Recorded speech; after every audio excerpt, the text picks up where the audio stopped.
There comes a time in every seeker's life when the outer forms of religion no longer satisfy the inner ache of the soul.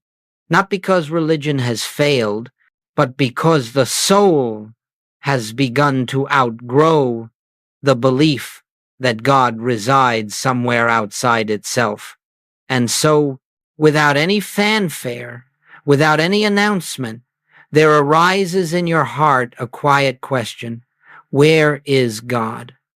Where is this presence that the prophets spoke of, that the mystics tasted, that Jesus lived? If you are listening with the ears of the Spirit, you will discover that God is not found in argument, not in doctrine, not in belief, not in tradition. God is revealed in silence. It is in the silence that the true meaning of the word Christ begins to dawn upon the consciousness. You see, the Christ is not a name. It is not a title. It is not a historical label we attach to one man who walked the hills of Galilee. The Christ is a state of divine being. It is the living presence of God expressing itself through individual consciousness. And because this presence is infinite, because it is omnipresent, it cannot belong to one man or one age or one faith. It is the light that lighteth every man that cometh into the world. But for 2,000 years, humanity has repeated the name Christ without entering the silence from which that name arises. We have worshipped the outer form while missing the inner essence, and the inner essence is this: the Christ is the I of you. The Christ is the very presence that looks through your eyes, breathes your breath, beats your heart, thinks your thoughts. It is the divine identity, forever hidden behind the mask of personality. When Jesus used the word I, he did not mean the personal self. He did not mean the carpenter's son. He did not mean a man apart from you. He spoke from the eternal I, the infinite I, the divine I am that is the substance of all life. And when he said, I am the light of the world, he was revealing the nature of the Christ, not claiming an exclusive privilege, but speaking from the reality that belongs to every soul. There is a vast difference between repeating the words of Scripture and entering the silence out of which those words were spoken. In the silence, you learn that the Christ is nearer than breath, closer than your own sense of I. In silence, you learn that you are never speaking as a person searching for God. You are the very one through whom God reveals himself. This realization does not come through intellectual study. It does not come through emotional fervor. It comes through a yielding, a gentle surrender of the mind's belief in a personal identity. It comes when you become still enough to hear the whisper beneath all thought. I am here. I am the life of you. I am the presence you have sought. Now, this is the silence behind the name Christ. This is the beginning of spiritual vision. This is the threshold of the inner kingdom. And as you stand at this threshold, something in you begins to awaken, not the human self, but the spiritual identity that has been waiting through centuries of conditioning, not a new self, not an improved self, but the self that has always been, the self that could never be touched by sin, disease, or fear. Do not look outward for the Christ. Do not seek a figure on a cross or a teacher in history. Turn within into the quiet space where the sense of I arises before thought. There you will find the Christ, not as a belief, not as a hope, but as the living presence of God expressing as your very being. It is to this inner recognition that Jesus called humanity. It is this inner recognition that Joel Goldsmith spent his life explaining, and it is to this inner recognition that we now turn as we begin to explore the revelation that religion could not hold, but that the soul can never forget. The Christ is the eye of you, and the journey begins in stillness. As we move deeper, let us be very still, for what we touch now is sacred. We are not examining history for the sake of argument, nor are we criticizing any tradition. We are simply unveiling a truth that has been obscured by centuries of sincere misunderstanding. When a revelation is given to the world, it comes through the consciousness of an individual, but its purpose is never to glorify the individual. It is to awaken the same consciousness in all who hear the message. Jesus came not to display a unique spiritual privilege, but to reveal the spiritual identity that belongs to every man, woman, and child on this earth. He came to show that the Christ is the true self of every soul. Yet, as humanity received this revelation, something very human occurred. Instead of recognizing the presence behind the man, we began to worship the man and forget the presence. Instead of entering the consciousness from which Jesus spoke, we built systems to admire him from afar, and the moment that happened, the living Christ was veiled behind a historical figure. But Jesus never intended to be worshipped. He intended to be understood. He did not say, "I alone am the light of the world." He said, "You are the light of the world." He did not say, "Only I and my Father are one." He prayed that all may be one, even as we are one. And he did not say, "Follow me so that you may admire me." He said, "Follow me that you may do the works that I do." The purpose of a spiritual teacher is not to become an object of devotion. The purpose is to awaken the same realization in the hearts of those who are ready. But when the teacher leaves the world, the human mind, unable to grasp the depth of the revelation, clings to the form of the teacher and loses the spirit of the teaching. And so, a living revelation becomes a doctrine.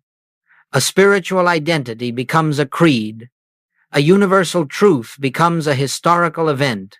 Religion, with all its beauty and devotion, eventually wrapped the name of Jesus in such reverence that the very principle he taught became inaccessible. Instead of discovering the Christ within, humanity bowed before the Christ without. Instead of awakening to the presence, humanity worshiped the person. And slowly, without malice, but with deep sincerity, the revelation was replaced by the ritual. Jesus said, "The Father within me, he doeth the works."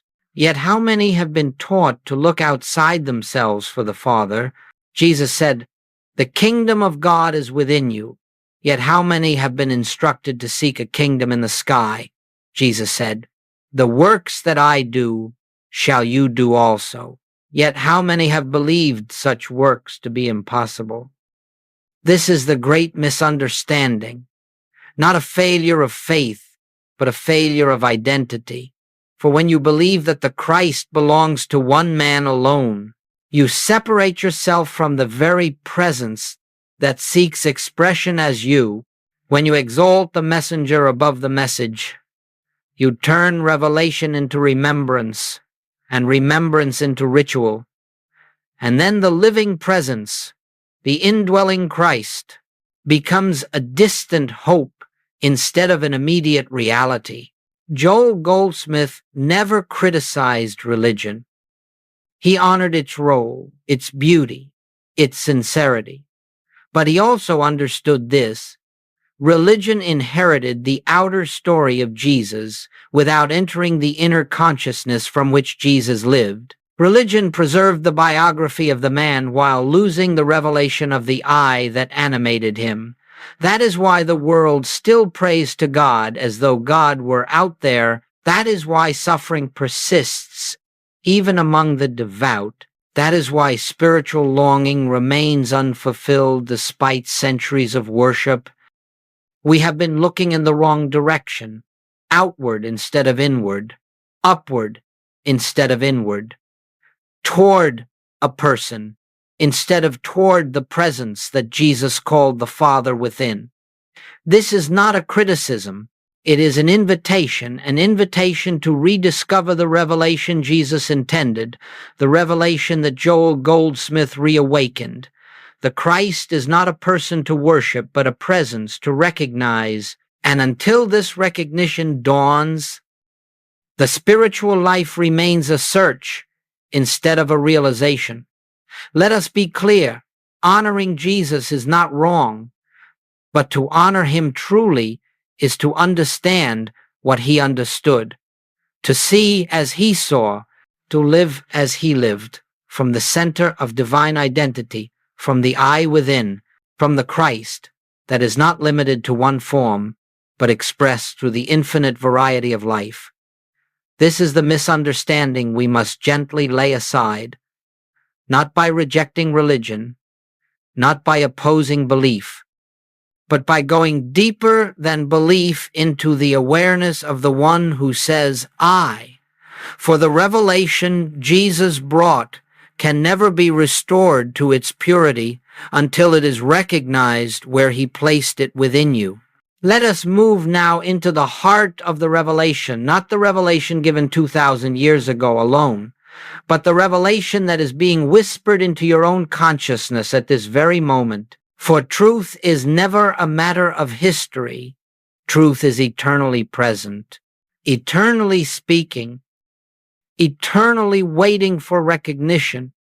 And if you listen deeply, you will hear the same voice that spoke through Jesus, the same presence that he called the Father, the same light he named the Christ. What then did Jesus reveal? He revealed the universality of the I am. When Jesus said, I am the way, the truth, and the life, he was not describing a human being. He was not identifying a personality. He was speaking from the infinite identity that is the life of all creation. He spoke from the same I am that spoke to Moses, saying, I am that I am. He spoke from the divine consciousness that existed before Abraham, before Israel, before the world. This is why he could say, before Abraham was, I am not, I was, but I am the eternal, unchanging, impersonal presence. You must understand this clearly, for the entire spiritual path rests upon this one realization. The I that Jesus spoke from is the I that you speak from when you say, I am. The difference is not in nature, but in awareness. Jesus lived from that awareness. Humanity has lived from forgetfulness. And so we made of Jesus something he never claimed to be, a solitary miracle worker, a unique spiritual exception, but he never presented himself as an exception. He came as an example. He came as a witness to the truth of our being. Everything he said, everything he did, pointed not to his superiority, but to the Christ nature within all. This is why he said, you are the light of the world. This is why he said, the kingdom of God is within you. This is why he said, the works that I do shall you do also. This is why he said, I ascend to my Father and your Father, to my God and your God. He did not divide himself from humanity. Humanity divided itself from him. When Jesus said, I and the Father are one, he revealed what is true of every soul. He was speaking from the Father consciousness, the God awareness, the place where there is no personal identity, only divine expression, and in that consciousness, all are one, all are equal, all are complete, all are whole. But because human thought identifies with the body and the personality, we assume Jesus must be speaking about his particular person. Yet no person can be one with the infinite. Only the infinite can be one with the infinite. Jesus was not proclaiming the greatness of Jesus. He was revealing the nature of the I that lives as all. This I is birthless. This I is deathless. This I is the spiritual reality behind every form. This I is the Christ. And here lies the essence of the teaching. The moment you say, I am, you are using the divine name. You are invoking the presence that Jesus embodied. But when you attach that I am to a condition, I am sick, I am afraid, I am poor, I am unworthy, you are identifying the infinite with the finite, the eternal with the temporary, the real with the unreal. Jesus refused to do that. He refused to identify the Christ with condition. He refused to say, I am the needy one, I am the sinner, I am the victim. Instead, he said, I am the light, I am the resurrection, I am the truth, I am the life.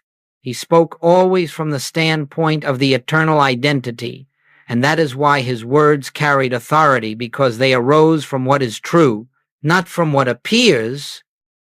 Joel Goldsmith understood this with such depth that it changed the entire direction of his life. He discovered that when the I of you is recognized as the Christ, life begins to unfold from the inside out. No longer do you seek God externally. No longer do you pray as a person pleading with a distant power. Instead, you rest in the realization that the Father, the Infinite, is the very essence of your being. This is the universality of the I am. It is not limited by race or religion, by creed or culture, by time or place. It is the divine identity present in every mystic, every prophet, every awakened soul. It is the silent core of all spiritual revelation, and it is the truth that Jesus came to reveal, not as a doctrine, but as a living reality. The I am is the way. The I am is the truth. The I am is the life. Not because the man Jesus claimed it, but because the Christ, the universal presence of God, speaks those words through every awakened heart. And so the question now is not, who was Jesus?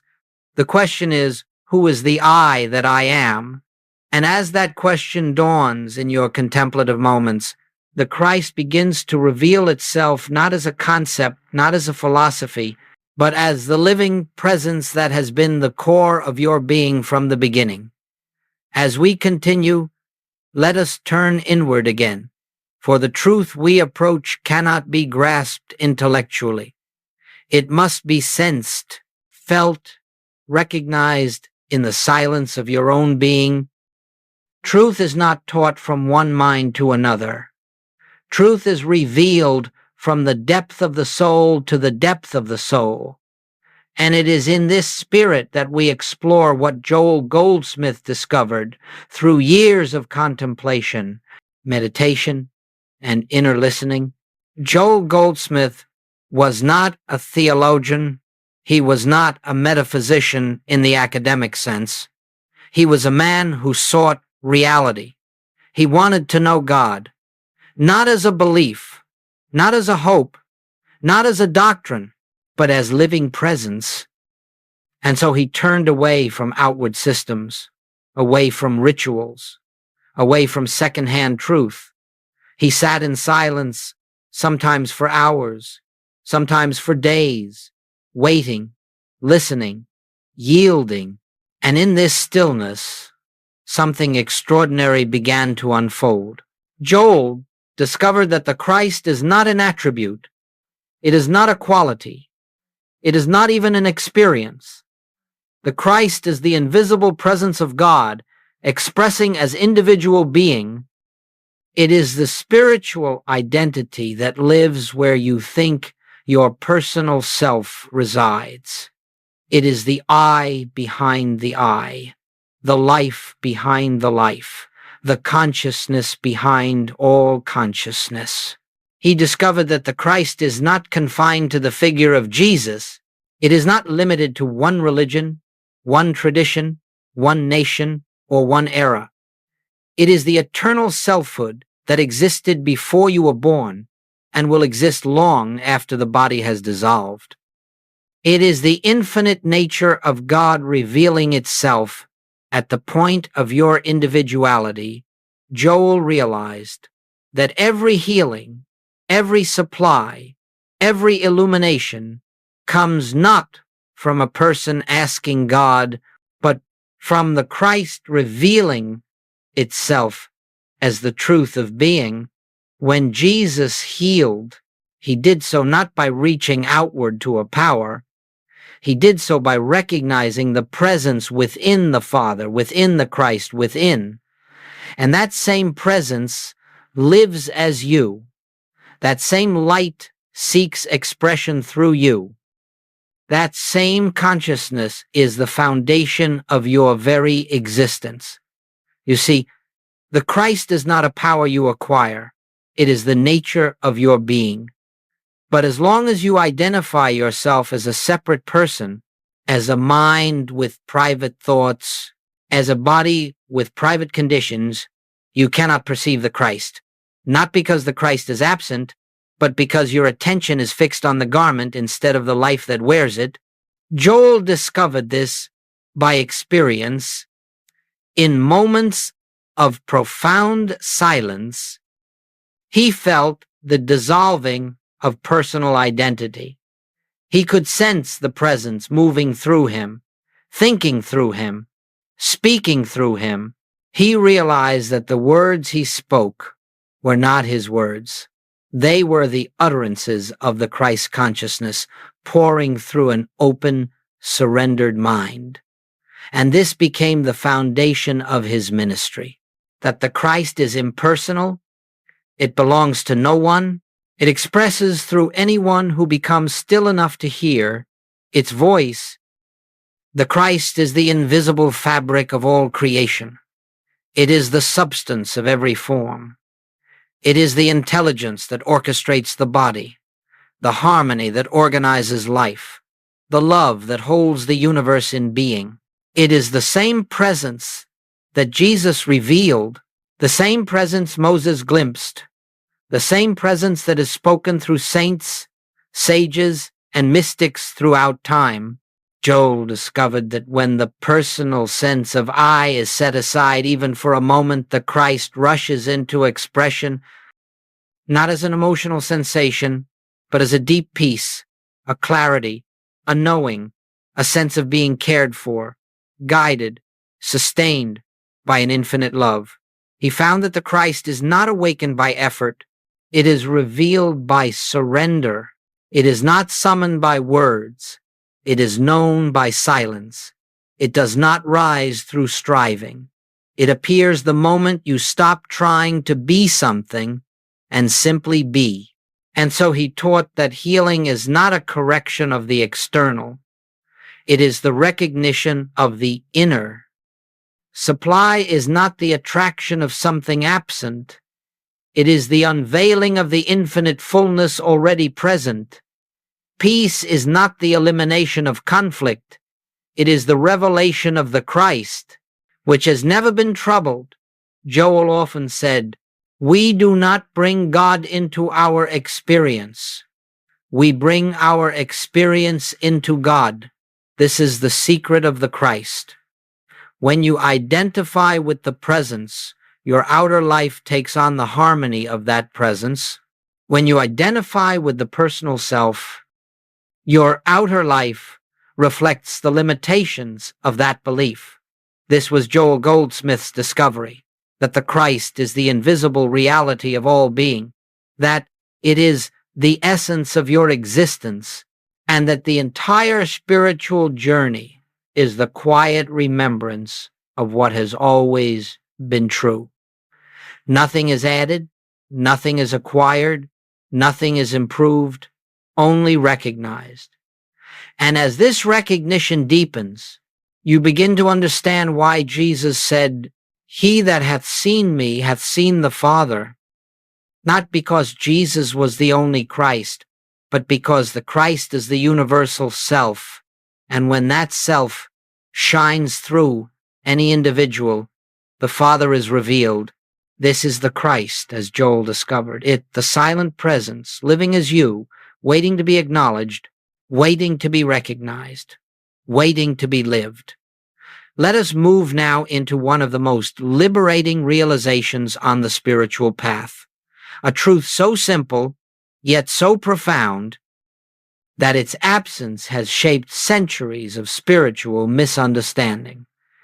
It is this: God is impersonal, not distant, not cold, not mechanical, but free of human attributes, free of partiality, free of preference, free of the limitations we impose upon the divine through personal belief. Religion, in its sincerity, could not teach this, not because religion wished to withhold truth, but because the human mind was not yet able to grasp a God without a face, a God without form, a God without human desires. The mind always seeks to make God in its own image, a personal ruler, a parental figure, a being who loves some, blesses some, forgives some, and judges others. But this is not the nature of God. This is the nature of human imagination. Joel Goldsmith discovered that the moment you make God personal, you separate yourself from the infinite. You create the illusion of a God somewhere and a seeker somewhere else. You create a gap that must be bridged, a distance that must be crossed, a need that must be fulfilled. And this false distance becomes the source of all suffering. But God cannot be personal, for if God were personal, God would be limited. If God preferred one soul over another, God would be divided. If God rewarded the good and punished the bad, God would cease to be omnipresent love. The impersonal nature of God means this: God does not act upon you, God expresses as you. God does not choose for you, God unfolds through you.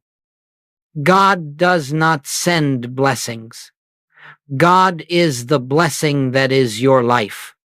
Religion, as a structure of belief, could not teach this, because the personal mind cannot comprehend a presence that does not think as humans think.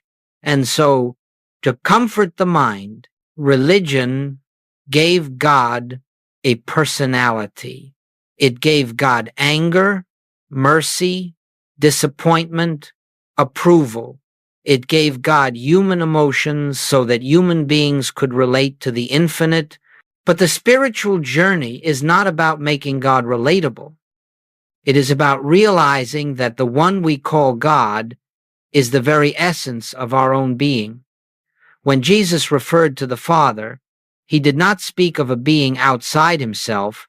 He spoke of the impersonal life within the infinite consciousness that acts without preference, loves without condition, gives without measure. He said, "The Father knoweth what you have need of before you ask." Not because God is watching from a distance, but because the Father is the life of you. The Father is the mind through which you think, the breath through which you live, the being through which you are conscious. This is why Jesus could say, "It is the Father within me that doeth the works." He understood that no person performs a spiritual act. Only the impersonal presence expresses itself through the form we call human. Joel Goldsmith taught this with extraordinary clarity. He said that once you understand the impersonal nature of God, prayer changes forever. You stop praying to God, and you begin resting in God. You stop asking for things, and you begin recognizing that the fullness of the infinite is already the substance of your being. You stop seeking God's intervention because you realize there is no external power to intervene, only the inner presence to be recognized. This impersonal God is not aloof. This impersonal God is pure love, but it is a love that does not fluctuate. It does not come and go. It does not depend on your conduct, your beliefs, or your worthiness. It simply is. And because it is impersonal, it is everywhere equally. It is the same in the saint and in the sinner. It is the same in the enlightened and in the ignorant. It is the same in every creature, every form, every expression of life.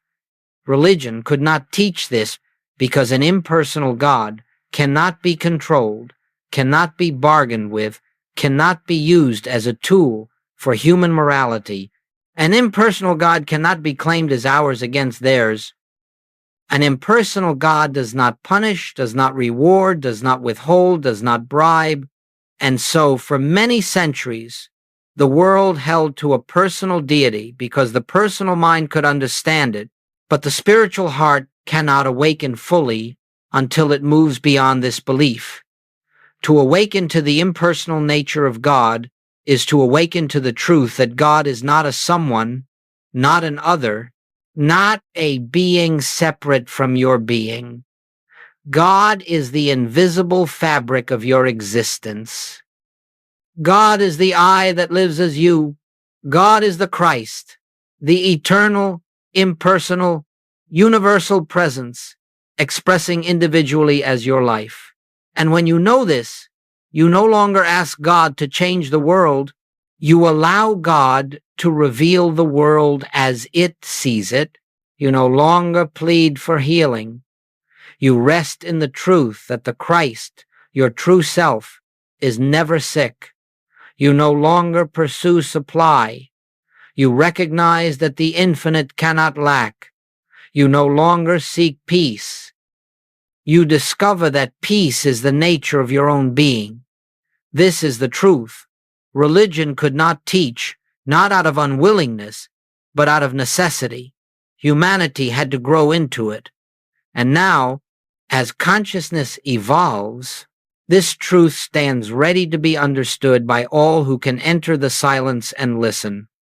God is not personal. God is presence. God is not elsewhere.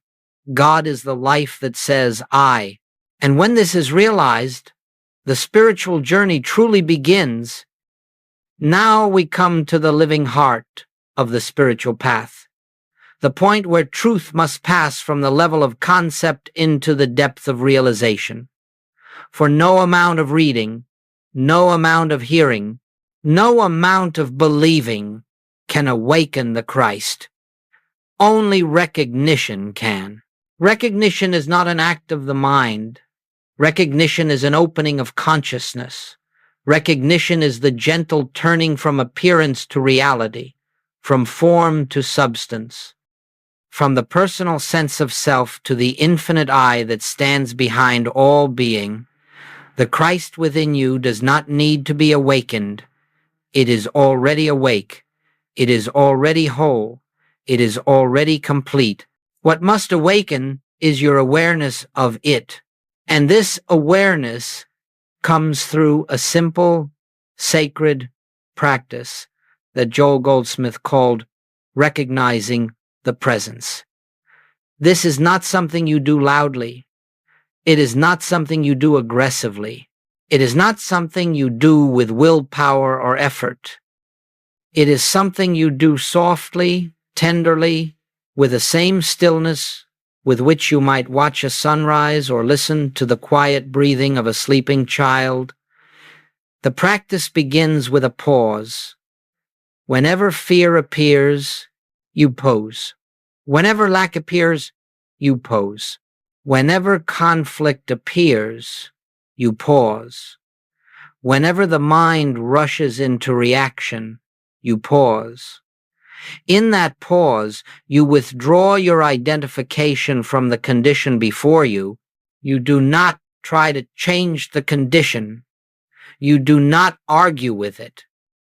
You do not deny it. You simply look away from appearance and turn toward the I that is aware of it. You ask gently, who is the I that sees this? Who is the I that feels this? Who is the I that is present right now? This question, asked not intellectually but contemplatively, separates the false sense of self from the true. For the moment you ask, who is the I? The mind cannot answer. The body cannot answer. The emotions cannot answer. Only the silence can respond. And in that silence, the Christ begins to reveal itself.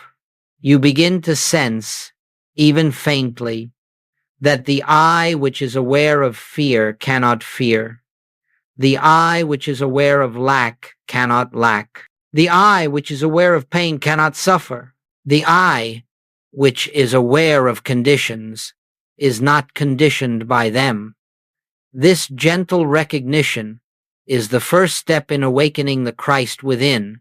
Then, as you rest in this awareness, a second realization dawns. The I that I am is the presence of God, not metaphorically, not figuratively, literally. You begin to see that the Christ is not something you become, it is something you uncover. You remove the belief that you are a limited person, and the Christ, which has always been your true self, stands revealed.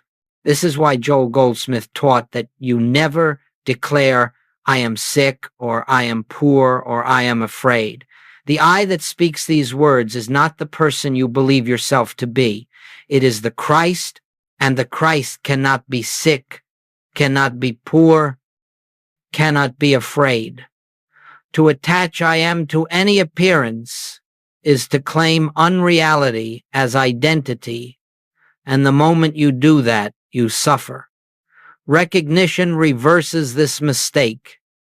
Recognition restores identity. Recognition is salvation. And so you practice, I am not seeking God. The I that I am is the presence of God. I am not lacking supply. The I that I am is infinite abundance. I am not trying to be healed. The I that I am is wholeness itself. This is not affirmation. Affirmations attempt to make something true. Recognition acknowledges what already is true. And the more you rest in recognition, the more natural it becomes. You begin to find yourself pausing throughout the day without effort. You begin to sense the presence even while engaged in ordinary activities. The Christ becomes not a momentary experience, but the background of your life, the quiet light that illumines every thought, every breath, every step. Perhaps at first, you feel only a slight peace, then a little more clarity, then a subtle joy that arises for no reason, then moments of profound stillness in which you seem to dissolve into the infinite. This is the Christ taking form in your awareness. This is the presence revealing itself as your true identity. And with this recognition, healing begins, not because you seek it, but because the false sense of self that clung to sickness dissolves. Harmony begins, not because you pursue it, but because the presence, that is harmony, reveals itself. Supply begins, not because you attract it, but because the infinite is experienced as the very substance of your being. Awakening the Christ is not a dramatic event. It is a quiet remembering, a soft yielding, a gentle trusting, a continual returning to the inner presence. And as this practice becomes the rhythm of your life, you will discover something astonishing. You no longer feel that God is guiding you. You feel that God is you.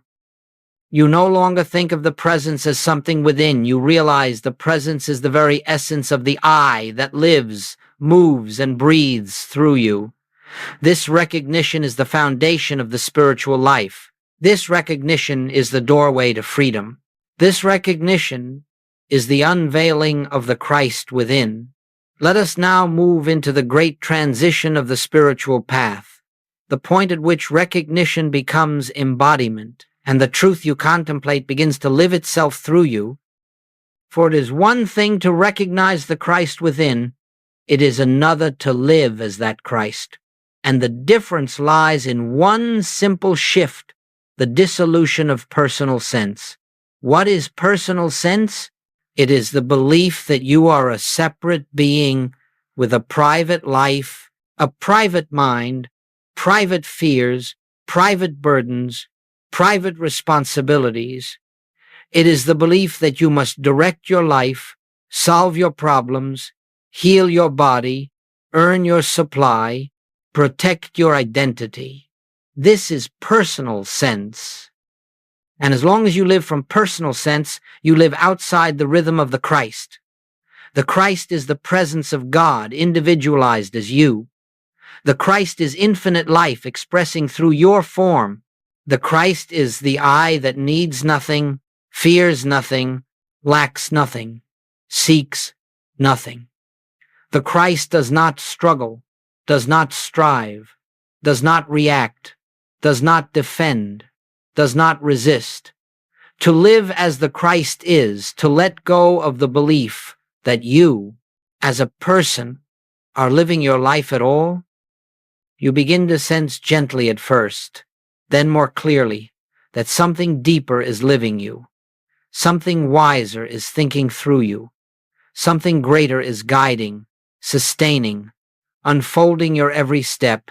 Joel Goldsmith once said that the greatest spiritual attainment is simply this, the end of the personal I, not the destruction of individuality, but the dissolving of the belief that your individuality is separate from God. When personal sense dissolves, life becomes effortless. Not because circumstances change, but because identity changes. A wave that knows itself as water can never fear the wind. A branch that knows itself as the vine can never fear drought. A form that knows itself as spirit can never fear the world. And so you begin to walk differently. You begin to think differently. You begin to respond differently. Where you once said, I need supply, you now rest in, the I that I am is infinite abundance. Where you once said, I must fix this sickness, you now rest in, the I that I am cannot be sick. Where you once said, I am afraid, you now rest in, the I that I am is perfect peace. This is not denial, it is truth. It is living from the Christ rather than from personal sense. Living as the Christ means that you no longer take ownership of the outer picture. You no longer judge appearances as good or bad. You no longer interpret events through the lens of fear. You no longer see people as separate selves acting upon you. You see only the unfolding of consciousness, the movement of the inner presence expressing as experience. And then something remarkable happens. Because you no longer live from personal sense, the world can no longer touch you personally. Criticism falls away, praise falls away, fear falls away, ambition falls away, regret falls away, attachment falls away. All the burdens of personal identity sink into the nothingness from which they came. You discover that you are no longer living from reaction, but from realization, no longer from effort, but from presence, no longer from fear, but from love, no longer from need, but from completeness. This is not something you force. It is something that happens naturally as the recognition of the Christ deepens. You do not decide to live as the Christ. The Christ lives itself through you the moment you stop trying to live as a person. And so the spiritual life becomes simple. When a fear arises, pause. When a desire arises, pause. When an irritation arises, pause. When a judgment arises, pause. Each pause loosens the hold of personal sense. Each pause returns you to the Christ. Each pause reveals the infinite as the true I of you. Living as the Christ does not mean perfection of behavior. It means transparency of identity. You may still experience human feelings, but you no longer identify with them. You may still move in the world, but you no longer feel bound to it. You may still act, but the action is not yours. It is the unfolding of the presence. Eventually, you begin to sense a deep shift within. You are no longer trying to live the spiritual life. You are no longer trying to be awakened or enlightened or healed or supplied. You find that you are resting quietly, naturally, joyfully in the realization that life is living itself as you. This is the end of personal sense. This is the beginning of Christed living. This is the essence of the infinite way. And now we come to a mystery that has puzzled seekers for centuries. Why was this teaching the Christ within, the I am identity, the end of personal sense not given openly to the world? Why did Jesus speak in parables? Why did the early mystics veil their wisdom? Why has so much of this truth remained concealed? It is not because truth was withheld. It is because consciousness was not yet prepared to receive it. You cannot give sunlight to a seed buried deep in the earth. You cannot feed solid food to an infant. You cannot pour the infinite into a vessel that still believes itself to be small. Humanity, for most of its history, has lived under the hypnosis of personal sense, identifying itself as flesh, as form, as mind, as emotion. A world that believes it is separate cannot bear the revelation that separation has never existed. A world that believes God is elsewhere cannot understand that God is the very life of its own being. And so the teaching lived quietly, passed from heart to heart, not because it was secret, but because it was sacred. Not because it was exclusive, but because it required readiness and inner maturity, a loosening of personal identity, a hunger for reality over comfort. The human mind cannot understand the impersonal nature of God. It wants a God who agrees with it, a God who blesses its tribe and condemns others, a God who judges the wicked and rewards the good, a God who behaves according to human expectation. But the Christ is not personal. The Christ is universal. The Christ is the I am of every being. Such a revelation cannot be accepted by those who still cling to separation, superiority, or fear. And so Jesus said, I have many things to tell you, but you cannot bear them now. Not because he was withholding mercy, but because revelation requires receptivity. Throughout history, humanity has met truth with resistance. When Jesus revealed the kingdom within, the world sought to silence him. When mystics in many traditions proclaimed oneness, they were dismissed or persecuted. When sages taught the end of personal identity, the world called it heresy. Why? Because the personal mind defends itself. It fears dissolution. It fears loss of control. It fears the infinite, because the infinite ends the illusion of a separate self. And so truth appeared dangerous not because it harms, but because it dissolves illusion. It threatens the false sense of power, the false sense of righteousness, the false sense of separation. But now, Something has changed. Human consciousness has begun to awaken. Not everywhere, not all at once, but enough to allow the ancient teaching to rise again. The world has grown weary of fear-based living. It has grown weary of external authority. It has grown weary of dogma, conflict, and division. It has grown weary of seeking God in the sky while suffering on the earth.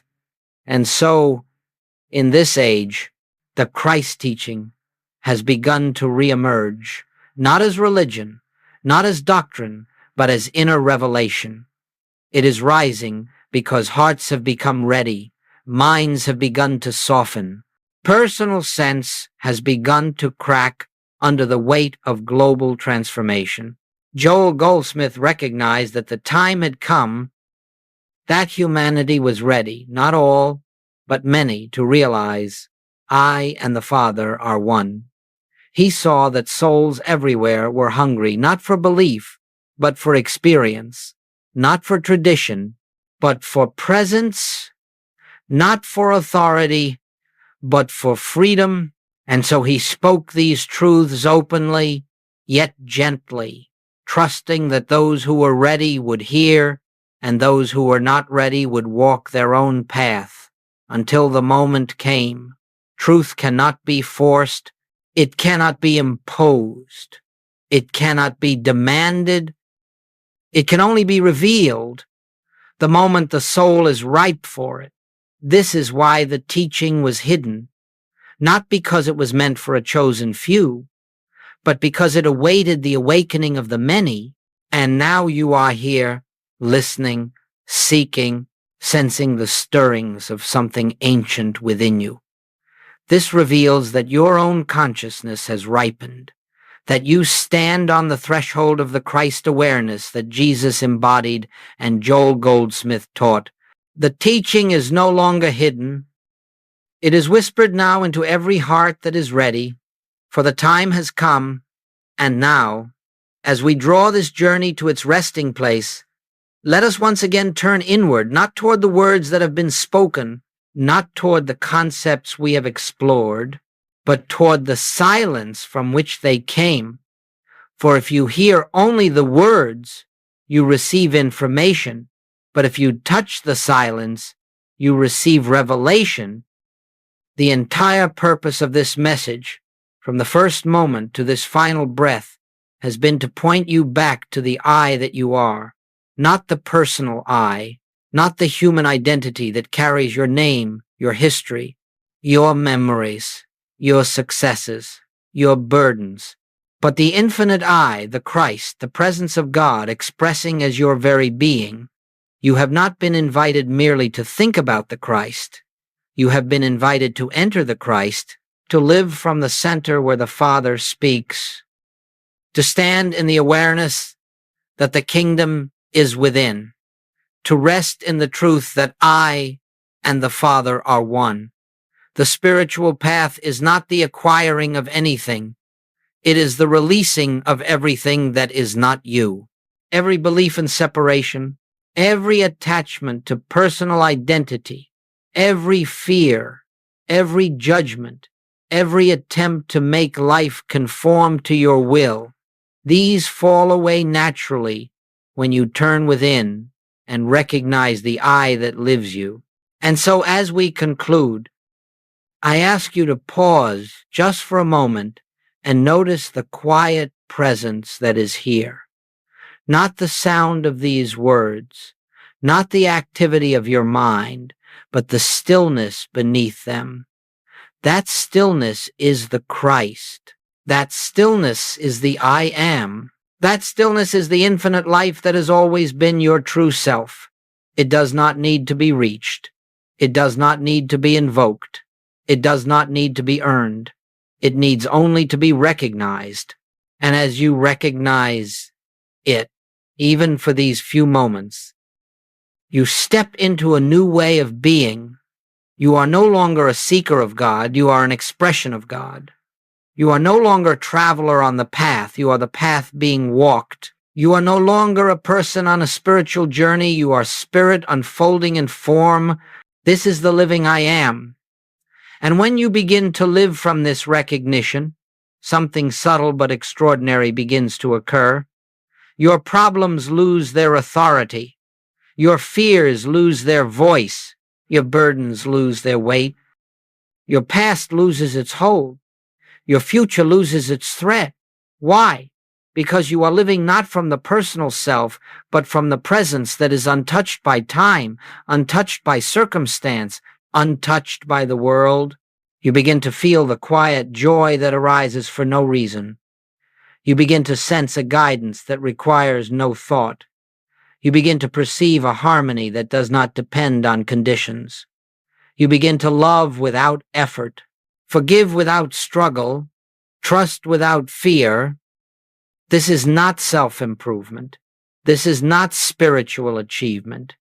This is not transformation of the person. This is the revelation of the self. And so I leave you with this simple invitation, the same invitation given by Jesus, the same invitation taught by Joel Goldsmith, the same invitation whispered by every awakened soul throughout the ages. Abide in the I, rest in the I, live from the I, know the I, let the I live you. For the moment you do, even for a breath, the Christ is no longer a concept. It becomes your living identity. And from that moment on, life unfolds, not from effort, but from grace. This is the journey. This is the teaching. This is the revelation. This is the I am.